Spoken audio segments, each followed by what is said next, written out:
Go on, you're right. Thanks.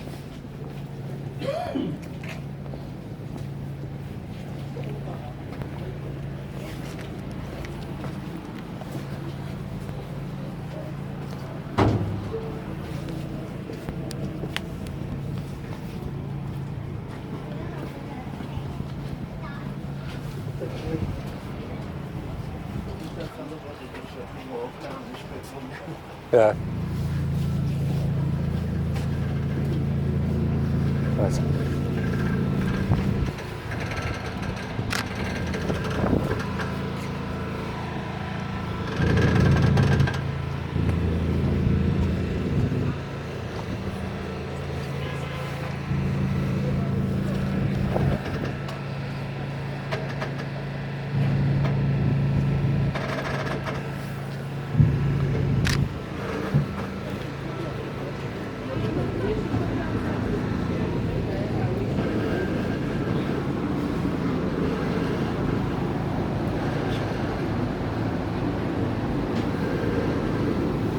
Stop it! I don't need my picture taken.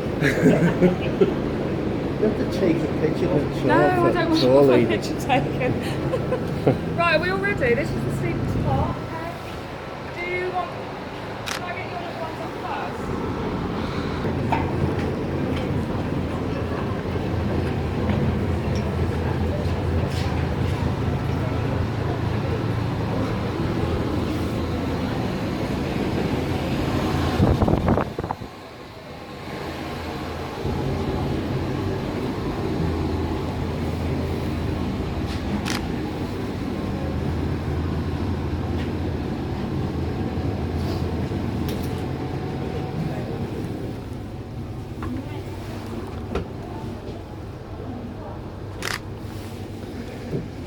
Get at the back and then rushed into them taking pictures.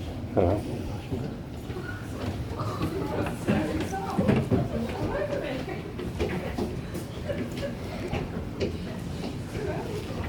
Come back on.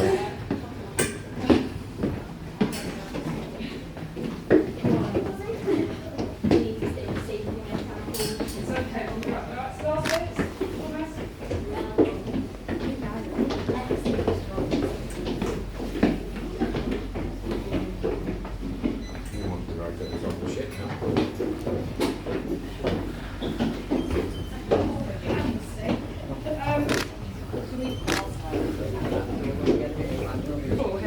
We should text each other on anything.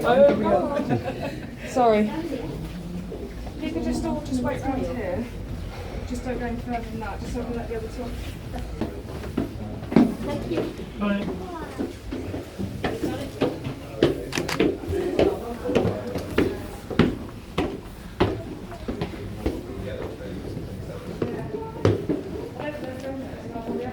Oh yeah.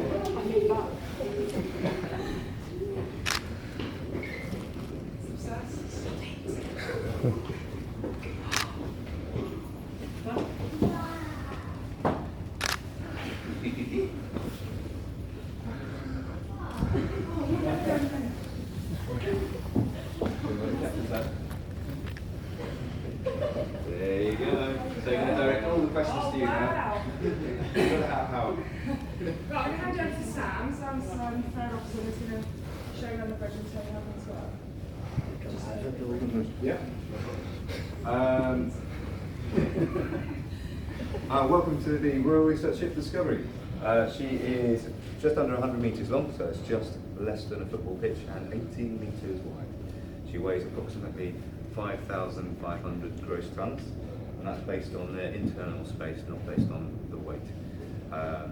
She's a very modern ship, only built 3 years ago in Vigo, in northern Spain. As you can see, she's shiny and she's got a good quayside appeal. When I first joined, I was like, I think I'll enjoy working on this ship, and it's proved to be. It's a very modern ship here. You can see each one of these screens can be interchanged. It's a very flexible system. One thing you'll probably notice is that here the radars aren't round and they don't go pink. They haven't done for years, but films always still do it. I saw Captain Phillips the other day. I was like, That's not on radar. One other thing you'll probably notice coming on board is when you've seen some pirate films, or you would imagine to see a man standing there with a big wheel, wind and rain and waves in his hair. We don't. On a lot of modern ships that are propelled by propellers and rudders, you would expect to see a wheel, and it would be probably in that sort of position. We don't have that because we are a modern diesel electric vessel. We have 4 generators on board. In normal service we only operate 2, operating at approximately 10 knots, which is about 13 or 14 miles an hour. If we're running 3 generators with 1 spare, we can operate at 12 knots, which is approximately 18 miles an hour. What that means is that we're more efficient by using diesel electric than some of the heavy fuel oil of commercial vessels. But it does give us a lot of manoeuvrability also. If you look here, it shows us how much power we can have on each one of the propulsion systems. Down aft here, will be down there, is the 2 helipods. They have 2,200 kilowatts of power each. And what also allows us to keep position accuracy and really carry out scientific operations with high degree of accuracy is the balance forward from a forward thruster. On here we have a dual jet which sucks in the water from the side, blows it down. We can deflect it one way or another, and that will move the ship very easily.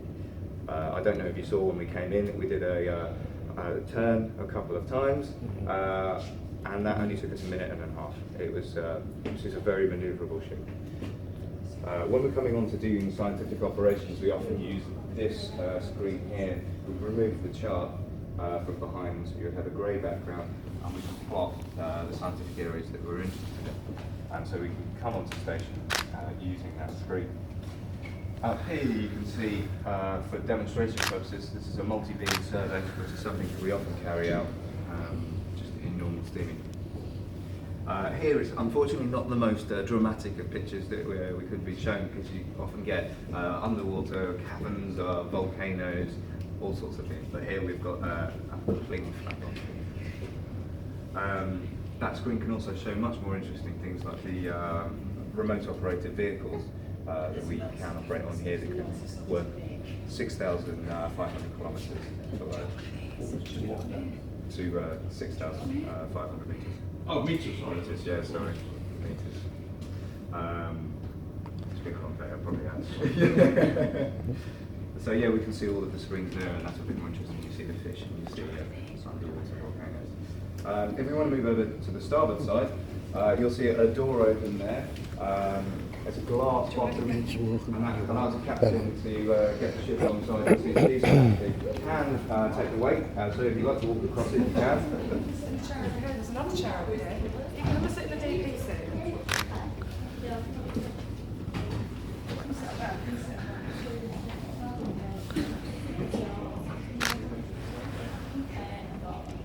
Good chair, isn't it? Yeah. They're very comfy. I like them. It doesn't look like that. That would be a bad idea. Yeah. I think we just find the snoozing would be a bit fun. Well, so this is the dynamic positioning station, which is where we conduct most of the actual scientific operations. Again, you'll notice that there is no big wheel. There isn't. We operate just. So it's a little bit like playing the flight simulator. You just It's probably scary, just a little station. yeah. And this can give us a degree of accuracy of less than a metre in flat seas. Where there's a bit of swell, we can do less than 2 meters. It's actually very powerful.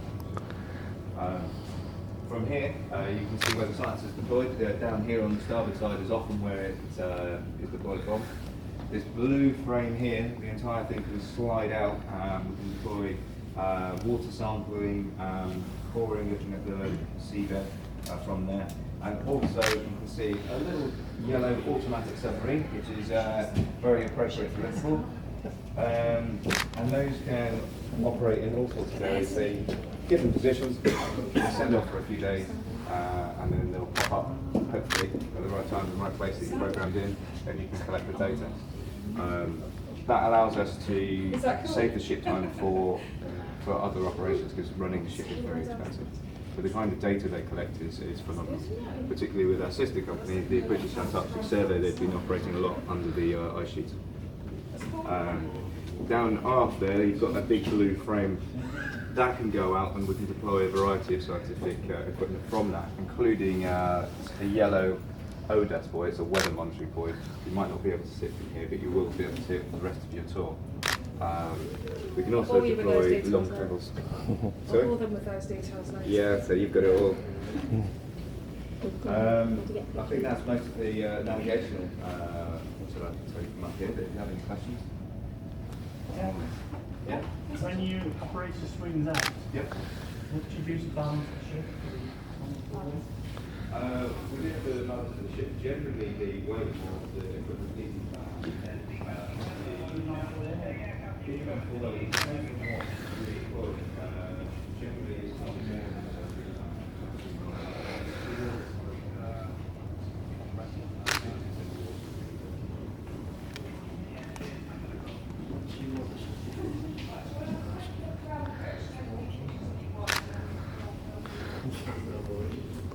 Get the gas on them. Yeah, there's one.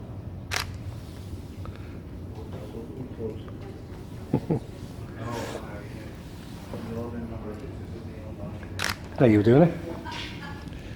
Come on, lad. No. Come on. Yeah. we do, yes. We've only recently got over to a full Another couple of minutes. yeah, we do actually find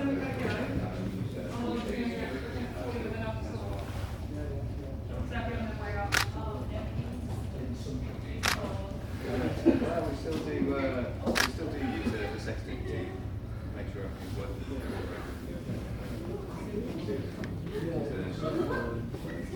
Still very much. I've had the hat on. Done it? Get down okay. They're much because it's quite steep going down. Stand there against the back. I'll sit on the captain's seat.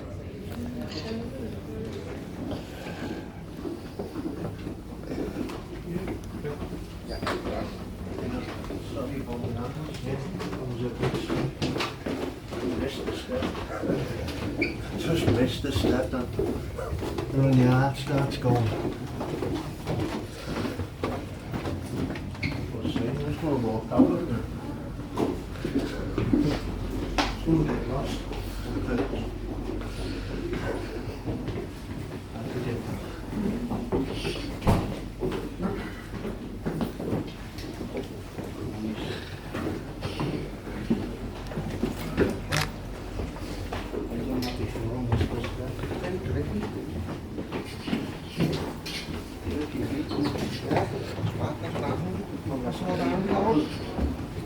Following these down here.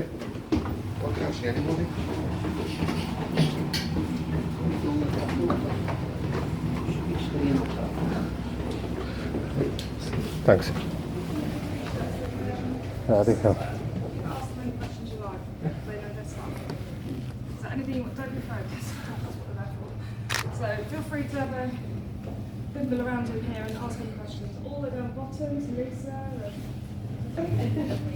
Right. Particular trip here from Tenerife to the Bahamas is about 45 days. The maximum time we can spend at sea is about 50 days before provisions start to go. But the reason it took 45 days was because we were stopping to retrieve scientific data from moorings that had been installed a year and a half previously. Some of the moorings are actually deployed to about 5,500 meters. So it takes a long time for them to come to the surface. So we usually stop for about 2 to 3 days to pick up these moorings once it's the Atlantic. So what you might see there is actually depth data taken from our multi-beam echo sounder.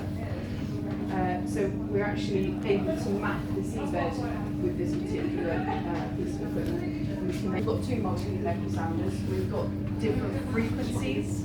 So we we've got one that we use for shallower waters and one that we use for deep water.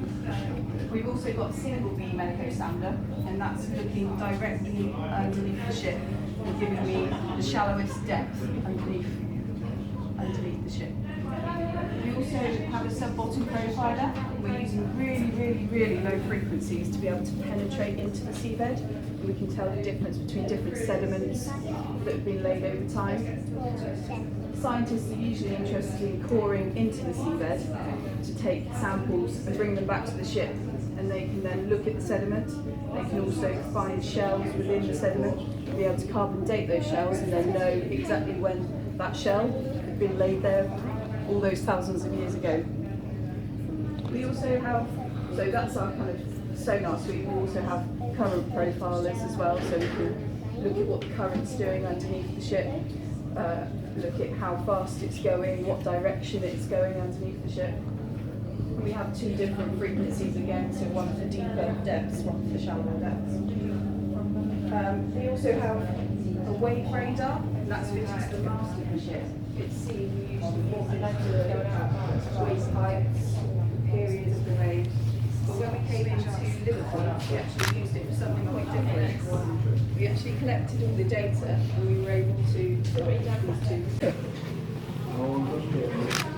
That's fine.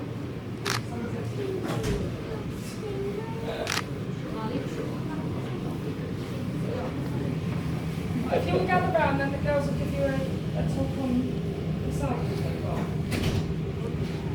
You can come right the way round. Just, yeah, if you come all the way downstairs, that's fine, it's not a problem. Then you can all get in there. Right? So all those customers over here, they belong to Discovery collection, which means that they're connected using this ship, right? And the Discovery collection started around 100 years ago, so that's a very old collection. It's very simple, just representatives.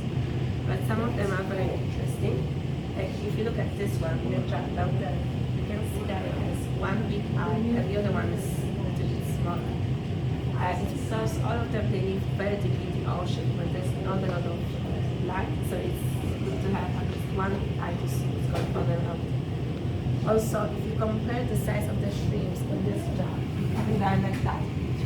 And the shrimps in this jar over here are way much bigger size, in this size.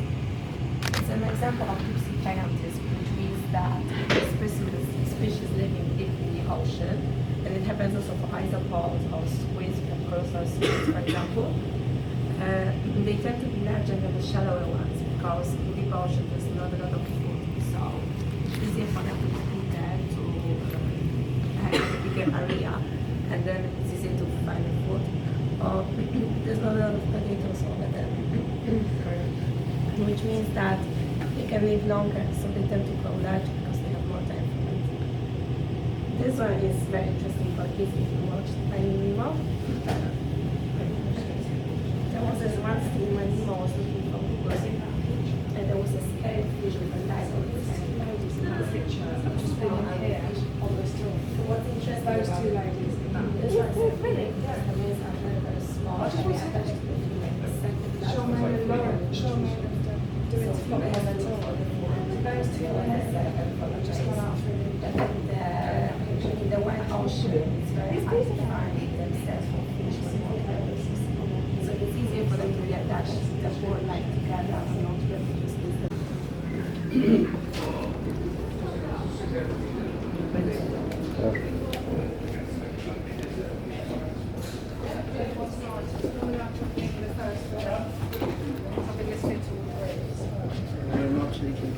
Well, I'm not sorry.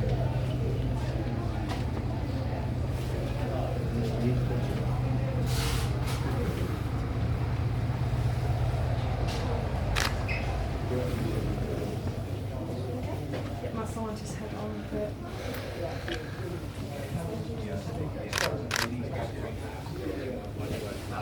Come in, guys. Sit close to the door. Full sampler? Yeah, I guess so. Full sampler? More? No?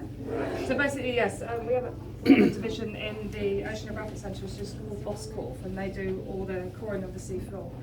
So what they do is they take cores of the seafloor and then they cut them in half and then they analyse them, and that gives all the, and then they get all the data from that, and then they can see how old things are and what's going to happen. These are normally kept in cold storage. This is over a year old, so it's no use to man or beast at the moment, so it's just for display purposes. And these are all stored, this is obviously stored cold. So, and that's about as much as I know about coring, because the person that normally is here is not. I'm going to pass over to John, who's going to talk about sediment. Yeah. So, where's the little ones? Yeah. The black. Maybe. Right, now then. Turn it upside down and give it a good shake. Some? Yeah, it's just it's a Good core shape. sample, so they can tell about how old it is. Bit more than that. If things are going to happen. So they cut them in half. There's lots to look at.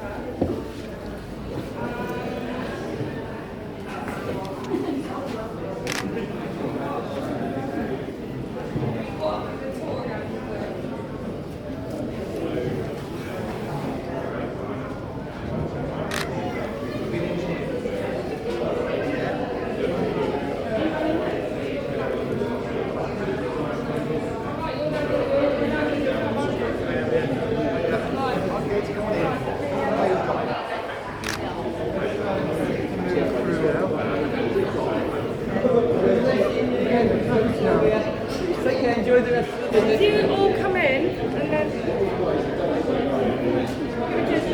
just have a little, all of these people are on different stands. I'm going to mingle you in with the other group because we're never going to get this done. Just have 5 or 10 minutes look at it. It's quite interesting. It's about all the equipment, what it does. There's more in pictures, and then I'll show you the equipment of how that does that. It's quite interesting to find out all about that. So just have a quick look around, see what you can see.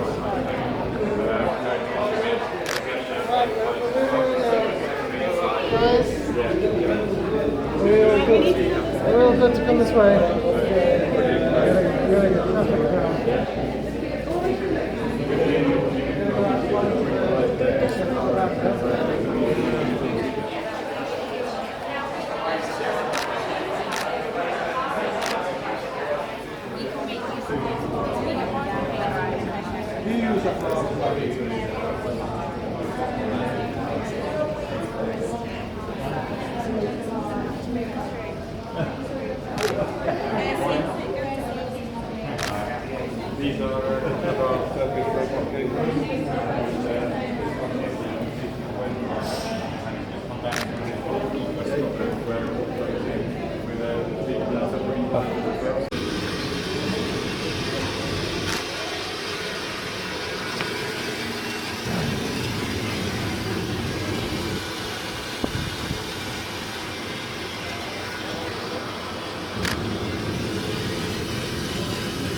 I think so. Picture around here with the flag floating at the back of you.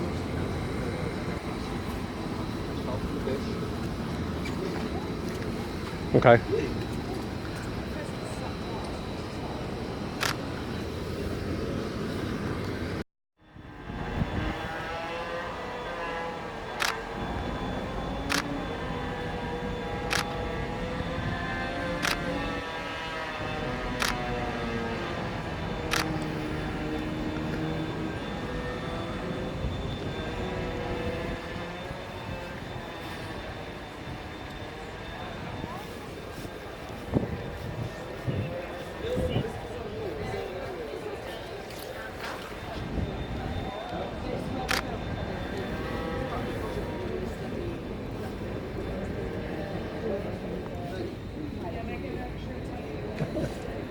Put up there.